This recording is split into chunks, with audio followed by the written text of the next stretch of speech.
अस्सलाम वालेकुम everyone, this is doctor सहर Chawla right at your service. और हम बड़ी इंपॉर्टेंट बात करने लगे हैं कि ये जो इस चीज़ को इतना इग्नोर किया जाता है कि कमरे में आया और कमरे में आके याद नहीं आया कि मैं कमरे में क्या करने आया था, याद नहीं आया गाड़ी कहाँ पर पार्क की थी, याद नहीं आया कि चाय चूल्हे पर चढ़ाई हुई है या नहीं चढ़ाई हुई है, याद नहीं आया कमरे की चाबियाँ कहाँ रखी हैं, याद नहीं आया कि ये बात मैं अपनी इस दोस्त को पहले बता चुका हूँ या बता चुकी हूँ।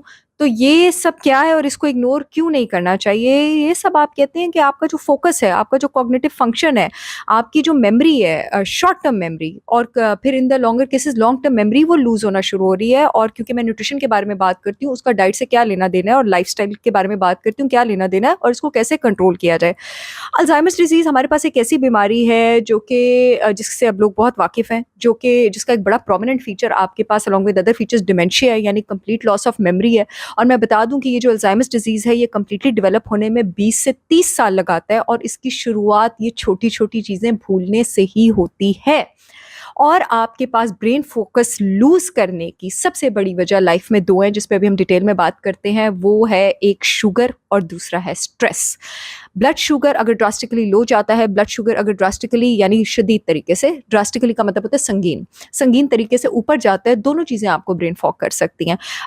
अगर शदीद तरीके से नीचे जाता है, ब्रेन फॉग यानी लॉस ऑफ मेमोरी के साथ एंग्ज़ायटी हो सकती है, ओसीडी हो सकता है, इरिटेबिलिटी हो सकती है, मूड डिसऑर्डर्स हो सकते हैं। शदीद तरीके से ऊपर जाता है तो लॉस ऑफ मेमोरी के साथ ये जो लोग बहुत थका हुआ फ़ील करते हैं, ड्राउज़ी फ़ील करते हैं, स्लीपी फ़ील करते हैं, ये सारी चीज़ें हो सकती हैं। अलबत्ता नीचे जाए या ऊपर जाए, ब्लड शुगर में रैंडम फ्लक्चुएशंस हों, तो ये आपके पास अल्टीमेटली आपके ब्रेन के उस एरिया को जो ये long term memory, short term memory और स्पेशल मेमोरी इन सबको कनेक्ट कर रहा है, जिसको हिप्पोकैम्पस कहते हैं, उसको श्रिंक करना शुरू कर देता है, उसकी एट्रोफी करना शुरू कर देता है, उसकी नर्व सेल्स को डैमेज करना शुरू कर देता है। मैंने पहले भी बात की थी, जब बच्चों की न्यूट्रिशन के बारे में बात की थी, कि शुगर जब बॉडी में ज़रूरत से ज़्यादा होता है, तो वो आपके जो नर्व सेल्स हैं, जो एक दूसरे से कनेक्शन बना रहे होते हैं, वो जितनी ज़्यादा शाखें देंगे उतने अच्छे कनेक्शन बनेंगे। उनकी शाखें देने की सलाहियत और जो एबिलिटी होती है उसको डैमेज करना, डेंड्राइट्स को ग्रो नहीं होने देता। और जब डेंड्राइट्स कम होना शुरू हो जाते हैं, तो फिर आपका जो फोकस है, अटेंशन है, लर्निंग है, मेमोरी है, एग्जीक्यूटिव फंक्शंस है, सब डैमेज होना शुरू हो जाते हैं। और ये कैसे शुरू होते हैं? ये इसी तरह शुरू होते हैं कि मैं कमरे में आई थी, मैंने गाड़ी की चाबी कहाँ रखी है? ये यहीं से शुरू होते हैं। तो इस चीज़ को बहुत ज़्यादा सीरियसली लेने की ज़रूरत है। उसी तरह जब स्ट्रेस ज़रूरत से ज़्यादा रहता है, तो कॉर्टिसोल की सिक्रीशन जो है वो ज़रूरत से ज़्यादा होती है स्ट्रेस हार्मोन की, और कॉर्टिसोल डायरेक्टली प्रोपोर्शनल है इंसुलिन के। इंसुलिन का स्पाइक जब बॉडी में होगा, ब्लड शुगर फ्लक्चुएशंस मैंने अभी बता दिए, वो एकदम ऊपर जाएँगी या एकदम नीचे जाएँगी, दोनों ही सूरत में आपके लिए नुकसानदेह हैं। और यहाँ से शुरुआत हो जाती है आपकी डिमेंशिया की, मेमोरी लॉस की, अल्ज़ाइमर्स की। इवन कि मैं तो कहती हूँ माँ की कोख से इसकी शुरुआत होती है। वो माएँ जो जंक फूड पर, हाई शुगर डाइट पर रहती हैं, वोम में, कोख में, उनकी यूट्रस में, वोम में जो है बच्चों के इंसुलिन स्पाइक्स जो हैं वो होना शुरू हो जाते हैं, और बच्चे शुरू से ही प्रीसेट हो जाते हैं इस तरफ।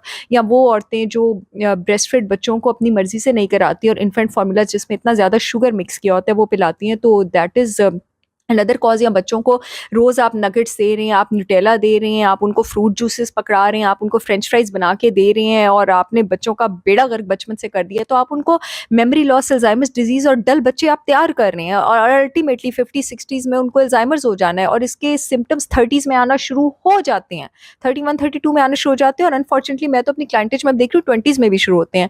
गुड न्यूज़ ये है कि जो हिप्पोकैम्पस है आपके दिमाग का, वो एरिया है जिसमें एबिलिटी है न्यूरोजेनेसिस की, यानी अपने नर्व सेल्स को दोबारा रीजनरेट कर देने की। और इस न्यूरोजेनेसिस को रीजनरेट करने के लिए जो बड़ा क्रूशियल पेप्टाइड फैक्टर है, बड़ा ज़बरदस्त केमिकल है, मैंने उस पर एक बार पहले भी बात की थी, that is BDNF, brain derived neurotrophic factor.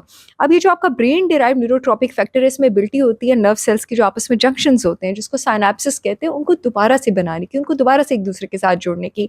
तो अगर आपकी BDNF को बूस्ट किया जाए दिमाग में, तो चाहे आपको पहले जो डैमेज हो भी सका है, आप उसको थोड़ा-सा रिकवर कर सकते हैं। हिप्पोकैम्पस में दोबारा न्यूरोजेनेसिस हो सकती है, और आपको ये loss of memory, dementia, brain fog, इससे छुटकारा मिल सकता है, और आप अल्ज़ाइमर्स के रिस्क से दोबारा वापस आ सकते हैं। सो BDNF बूस्ट करने का बेहतरीन तरीका, सुभान अल्लाह, इज़ फास्टिंग, इज़ रोज़ा।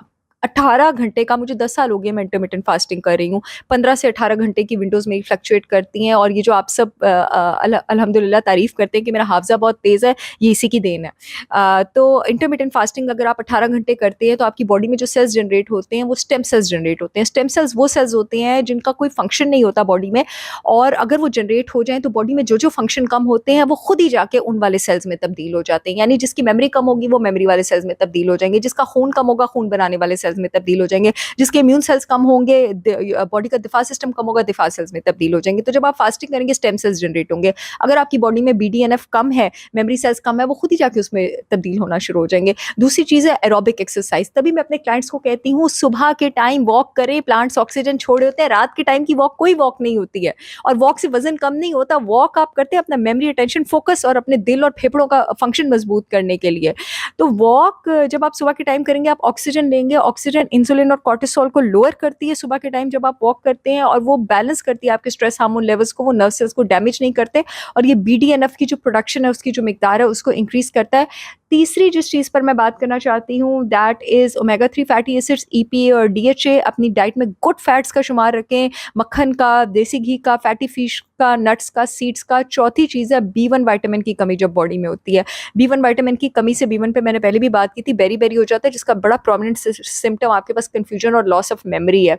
बी1 की कमी की सबसे बड़ी रीज़न आपके पास excessive sugar, junk food, refined carb consumption है। जो लोग ये ज़्यादा चीज़ें लेते हैं उनकी बॉडी में बी1 कम होता है, और अगर बी1 कम होगा तो हिप्पोकैम्पस श्रिंक होगा, आपकी मेमोरी जो है वो डेफिनेटली आपके पास कम होगी। And last but not the least, stress management की तरफ जाएं। अपनी बॉडी में स्ट्रेस को मैनेज करें, और स्ट्रेस सिर्फ इमोशनल स्ट्रेस नहीं होता, स्ट्रेस आपके पास बायोलॉजिकल स्ट्रेस भी होता है। ये पूरी पूरी रात आप ना जागे, आपको जो एड्रीनल ग्लैंड है उससे रात को 10 से 2 बजे के बीच जो है वो रीजनरेट होना होता है, उससे अपने आप को रिपेयर करना होता है।